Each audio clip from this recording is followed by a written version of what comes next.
안녕하세요. 뉴파인 영어연구소의 김도현 소장입니다. 오늘은 무학여고 예비고1 학생들 영어 관련해서 설명을 드리려고 이 자리를 마련을 했고요. 일단 무학여고 배정 받으신 부분에 대해서 굉장히 축하드립니다. 일단 여러 부분들에 대해서 고민이 굉장히 많으실 거예요. 영어뿐만이 아니라 수학이나 국어나 과학이나 다 다른 어떤 암기 과목에 관해서도 고민이 많으실 텐데, 제가 여기다가 이제 제목을 이렇게 설정한 이유들을 말씀을 먼저 드리고 시작을 해야 될 것 같아요. 사실 무학여고 영어에 대해서 결론을 먼저 내리고 말씀을 드리자면 너무 쉽습니다. 사실 준비하는 과정도 너무 편하고요. 영어 시험 자체도 그렇게 난이도가 높은 편이 아니기 때문에 누구나 만점이 가능한 시험으로서 다른 과목들을 대비하는 시간을 얼마만큼 충분하게 확보해 줄 수 있는 선에서 영어가 진행될 수 있느냐, 이게 관건인 학교가 될 거라고 생각을 해서 이렇게 제목을 만들어 놨습니다. 가장 먼저 이제 무학여고 시험 범위에 대해서 궁금하실 텐데, 첫 번째로 교과서가 들어가게 됩니다. 영어 교과서는 중학교 때 우리가 이제 아이들이 공부했었던 교과서랑은 조금 다르죠.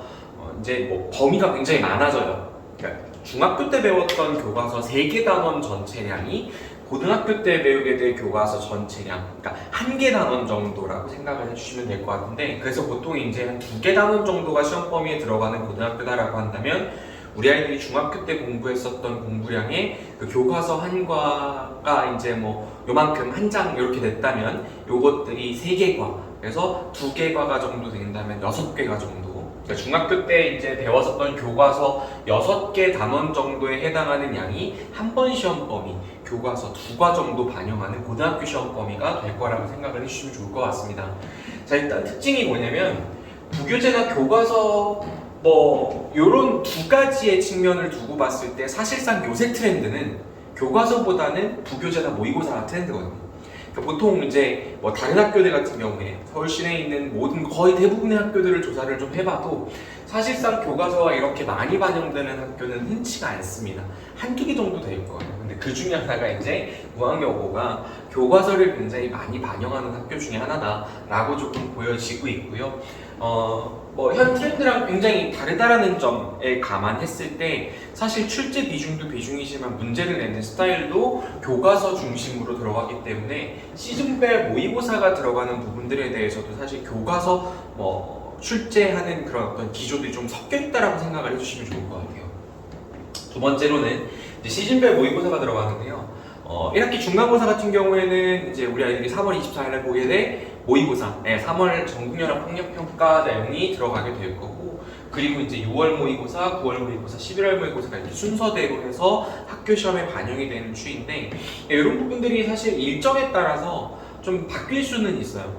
2022년 시즌 모의고사가 3월 모의고사가 되게 늦어요. 3월 24일로 이제 계획이 되어져 있는데, 이렇게 늦은 모의고사를 치르고 나서 아이들이 한 달 정도 공부를 하고 나서 시험을 봐야 된다라고 했을 때 학교 선생님들이 조금 부담을 느낄 수 있겠다, 이런 생각을 하신다 그러면은 작년 모의고사를 반영을 하거나 혹은 다른 회차의 모의고사를 반영을 하시긴 하겠지만은 거의 이변이 없이 그대로 따라가는 스타일이 된다라고 생각을 해주시면 될 것 같습니다. 일단 교과서랑 시즌별 모의고사는 주된 교재로서 이런 것들을 우리가 공부를 시키면서 비슷해요. 다른 학교들이 공부하듯이 처음에 이제 수업을 하고 암기를 하고 변형 문제를 풀고 이런 과정들에 대해서는 이 큰 틀에서는 변화가 없는데, 일단 그 능력국화 어원편이라는 교재를 갖다가 선정을 한 이유를 한번 생각을 해보면, 단어의 중요성 학교에서도 알고 있는 거죠. 사실 이 2개를 가지고는요, 우리 아이들이 무학여고에서 내신을 공부하는 건 괜찮지만 수능을 공부하는 게 사실 문제가 커져요. 그래서 이런 2가지의 교재만을 가지고 우리 아이들이 내신을 공부했을 때 모의고사 준비가 되지 않기 때문에 사실상 그거에 대한 보완책으로서 어느 정도 능률복과 어원편이라는 교재를 시험 범위 안에 추가를 시켰다라고 봐주시면 좋을 것 같은데, 이것도 문제예요. 사실 가장 대중적인 어휘집이거든요. 중학교 때 이거 안 한 친구들이 거의 없을 정도로 되게 대중적인 문제집인데, 이걸 가지고 이제 학교 시험에 출제를 하다 보니까 학교 선생님들이 낼 수 있는 문제도 사실 한계가 있어요. 단어도 범위를 정해놓으니까 아이들이 이것만 다 외워갔을 때는 다 맞출 수 있는 부분들이라서 얘도 마찬가지고 암기가 굉장히 중점에 있는 학교라고 생각을 해주시되, 시험 범위량 자체가 많지가 않기 때문에 그 암기하는 것들에 대해서도 완벽을 좀 기해줘야 되는 학교다라고 좀 결론을 드리고 싶고요. 일단 요거는 출제 경향 분석을 다시 한번 해봤어요.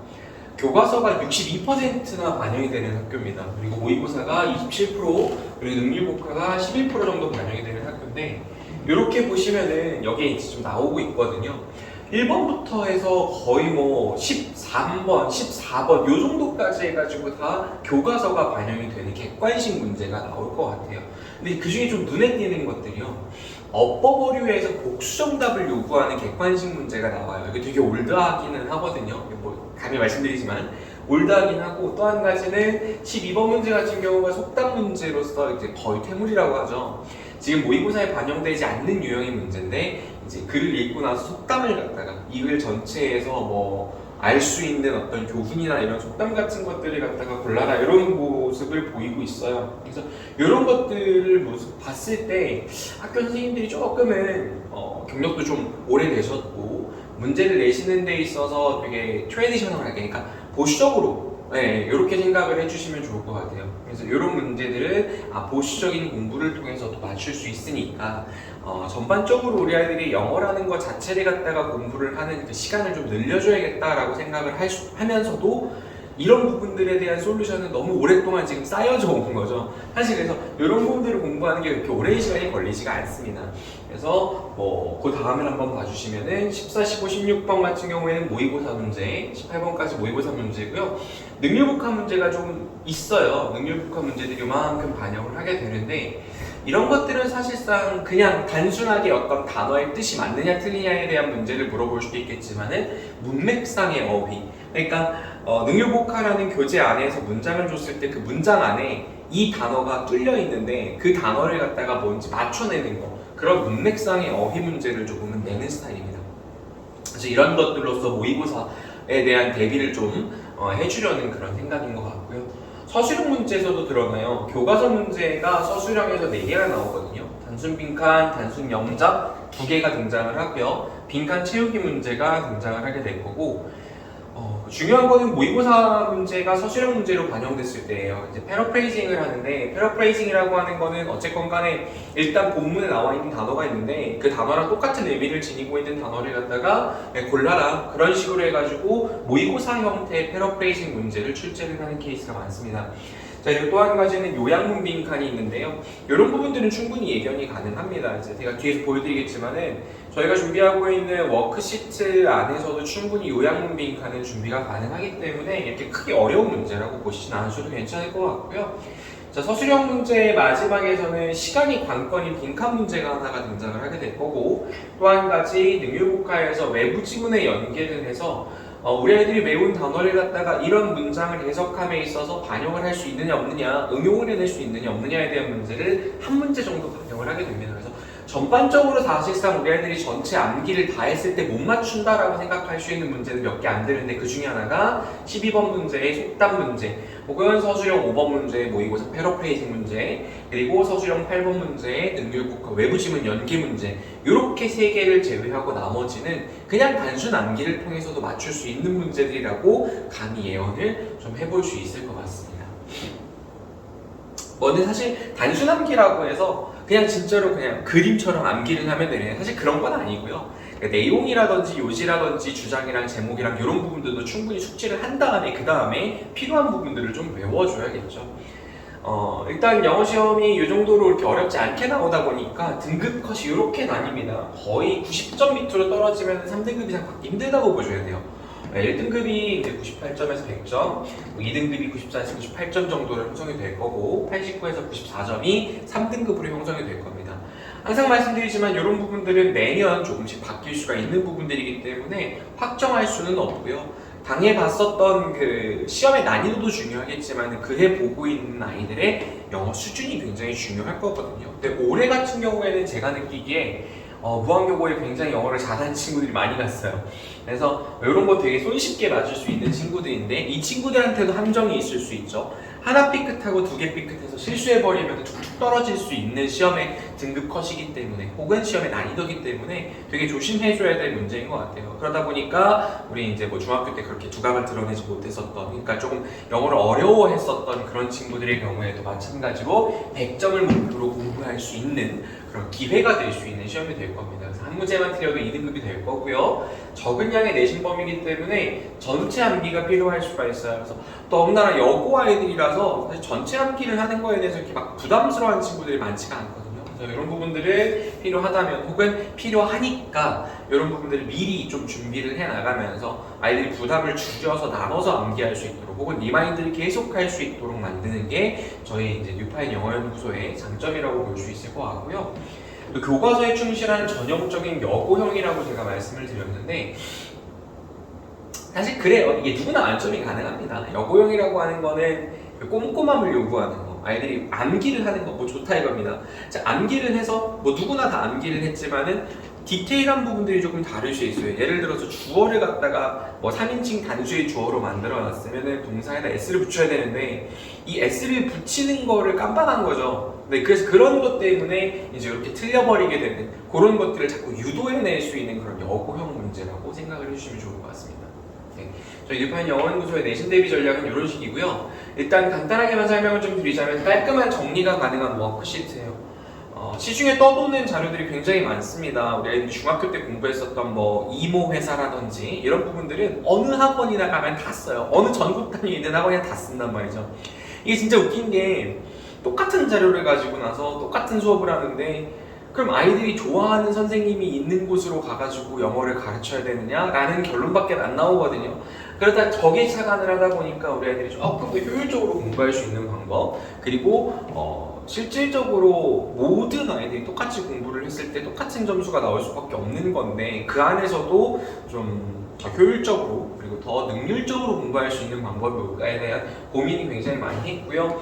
문장 전체의 구조들에 나눠가지고 해석을 나눠놨고 요약문 출제할 수 있는 부분들에 대해서 실제로 요약문을 적어놨거든요. 그 안에서도 요약문 빈칸으로 나올 수 있는 부분들에 대해서는 빨간색으로 우리한테 제공을 하면서 실제로 선생님이 어떻게 출제를 하는지에 대한 기호를 정확하게 파악을 하고 제가 직접 이런 자료들을 제공을 해서 우리 아이들한테 제공을 하고 이 안에서 뭐 정말 나는 요 정도고 이건 맞출 수 있고 이건 못 맞춰 여기 부족하니까 내가 더 채워야겠다 라는 것까지도 볼 수 있는 굉장히 좋은 워크시트고요. 밑에는 우리 아이들이 모를 수 있을 만한 단어 정리를 해놨습니다. 또 한 가지 이게 별거 아닌 것 같지만요 굉장히 크거든요. 문장 전체는 한 문장씩 나눠놨고 그 안에 있는 글자 간격이라든지 줄 간격까지 우리 아이들이 필기를 굉장히 깔끔하게 할 수 있도록 적어놨습니다. 그래서 이런 부분들을 여고 애들이 굉장히 좋아해요. 학교에서 수업을 들을 때도 이런 걸 가지고 깔끔하게 펴놓고 있다가 선생님들이 중요하다라고 얘기하시는 부분들을 깔끔하게 이제 정리만 해놓고 나서 나중에 이제 저한테 와서 물어본 다음에 그 옆에 세부 사항들을 적어 나가면서 여러 번 봐도 똑같이 잘 살펴볼 수 있게끔 만드는 그런 워크시트를 우리 애들한테 제공을 항상 합니다.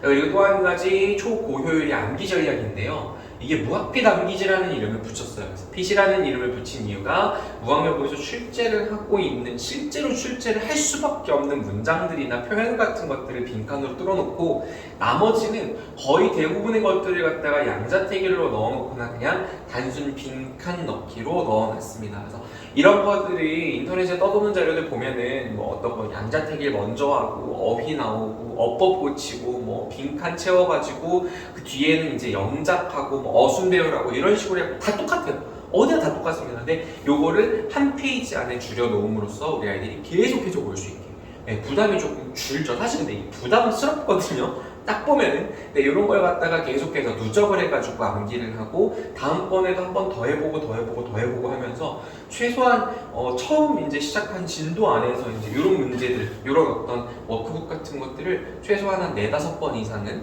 아이들이 체크를 하고 시험을 보게 됩니다. 그럼 웬만하면 이 안에서 다 걸리거든요. 네, 그래서 시간도 줄여주고 우리 아이들이 효율적으로 계속해서 볼 수 있게 만들면서 완벽을 기하는 그런 무학핏 암기지 이런 것까지도 만들어놨습니다.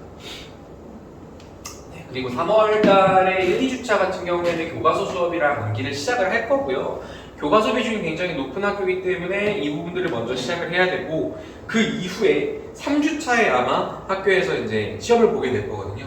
3주차에 보는 시험 가지고 바로 준비를 해서 3월 24일날 보면 26일날까지 제가 자료를 다 뺄 겁니다. 그래서 자료를 다 빼서 우리 애들한테 제공을 하고, 그 부분에 대해서 26일부터 수업이 진행이 될 거고요. 3, 4주차 같은 경우에는 모의고사 수업이랑 암기 같이 시작을 할 거고, 교과서 리마인드 꾸준히 병행하도록 할 겁니다. 게다가 고퀄리티 변형 문제로 매주 시험을 볼 건데, 맨날 애들이 가지고 오는 문제집 보면 다른 학원에서 이만큼 줬어요 라고 얘기를 하는데, 이거 언제 다 풉니까? 사실 나올 수 있는 문제는 정해져 있거든요. 시험 범위 안에 모의고사 지문이 10개가 반영이 된다라고 가정을 했을 때, 사실상 그 10개 안에서 나올 수 있는 유형들은 각 문제당 8개에서 10개 이내예요. 그러면은 우리 아이들이 시험 보기 전에 100개 이내로 풀고 갔을 때 사실 모든 변형 문제를 다 풀 수 있다라는 얘기밖에 안 나오거든요. 근데 그런 것들을 갖다가 괜히 단어만 바꿔놓고 ABC만 바꿔놓고 번호만 바꿔놓고 이런 식으로 해가지고 막 문제수만 늘려는 그런 허접한 문제들 절대 제공하지 않습니다. 자, 고퀄리티 변형 문제를 선생님이 직접 풀어보고 오류가 없이, 그리고 우리 아이들이 최소한의 시간 안에 모든 문제들을 다 살펴볼 수 있게끔 만드는 고퀄리티의 변형 문제를 제공할 겁니다. 무학영어 내신의 핵심은 이거예요. 영어 시험 대비를 최소한의 시간에 완벽하게 끝내는 건데요.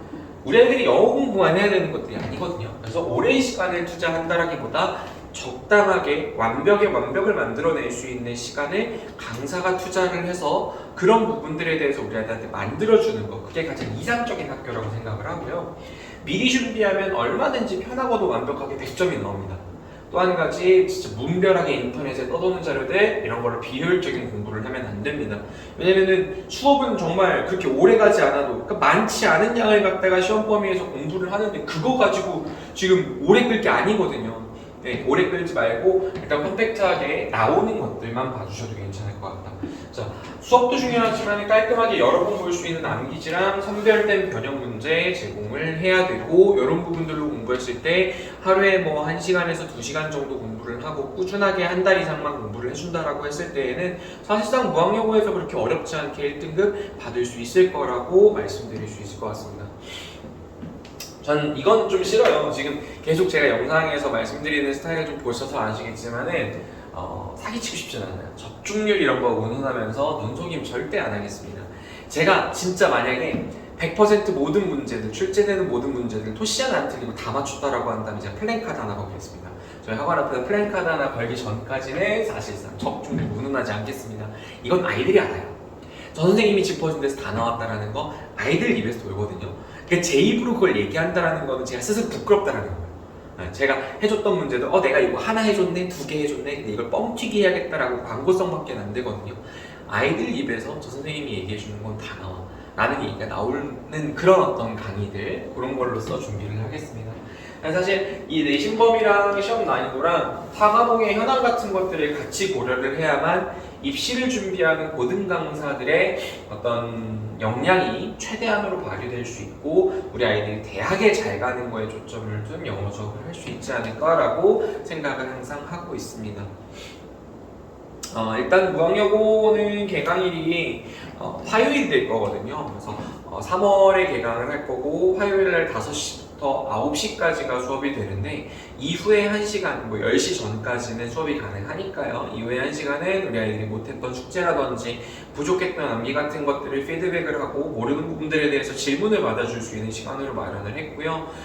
실질적으로 다른 과목들에 대한 수업을 놓고 봤을 때 영어에 이틀 이상 투자를 하는 것 자체가 사치라고 볼 수 있는 학교이기 때문에 하루 안에 모든 걸 끝내는 걸 목표로 하되, 사실상 우리 아이들이 계속해서 학원에 와서 테스트를 보고 부족한 부분에 대해서 피드백을 할 수 있는 시간들은 충분히 마련을 할 겁니다. 그래서 이런 부분들 제가 오늘 말씀드린 것들 좀 도움이 되셨으면 좋겠고요. 일단 수업적으로 문의가 있으신 분들께서는 저희 성동 고등관으로 연락을 주시면 제가 친절하게 상담 드릴 수 있도록 하겠습니다. 여기까지 무학여고 내신관리 비법에 대해서 말씀드리는 시간이었습니다. 뉴파인 김도현